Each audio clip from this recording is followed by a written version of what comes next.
In today's video, I'm going to teach you how to read a sprint report in Jira. Navigating sprint reports can be a bit tricky if you're new to them, but with a little guidance, you'll be interpreting these invaluable resources like a pro. Sprint reports are crucial for understanding your team's progress and evaluating the effectiveness of each sprint. So, let's dive in and walk through the steps together. First, you'll want to begin by heading over to the project from which the sprint was originally created. This ensures that you're accessing the right set of data that's crucial for an accurate analysis of your team's progress. Once you're on this page, you'll need to locate the report section specific to your project. This is where all your project reports, including the sprint report, are housed.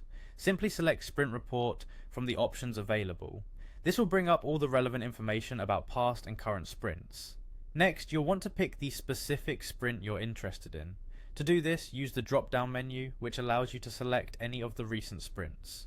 Choosing the right sprint is essential for proper analysis, as each sprint has its own unique set of tasks and progress metrics. Now, you're ready to explore what a Jira sprint report offers. As you look at the report, it's helpful to understand the graph that serves as the centerpiece.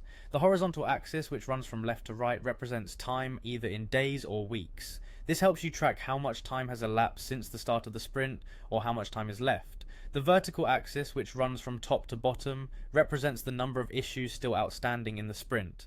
This is where you can gauge how your team is performing against the original plan in terms of tasks completed versus what was expected. Central to the sprint report's graph is the grey line. This line represents the ideal or target progress line, effectively showing how much work should theoretically be completed each day to finish on time. Comparing your sprint's actual progress to this grey line can quickly highlight any discrepancies between expected and actual performance. Additionally, don't forget to review the section that lists issues not completed by the end of the sprint. This section provides a straightforward list of tasks that weren't wrapped up, helping you identify any barriers or obstacles that might have hindered completion and plan better for future sprints. And there you have it, a comprehensive breakdown of how to read a sprint report in Jira.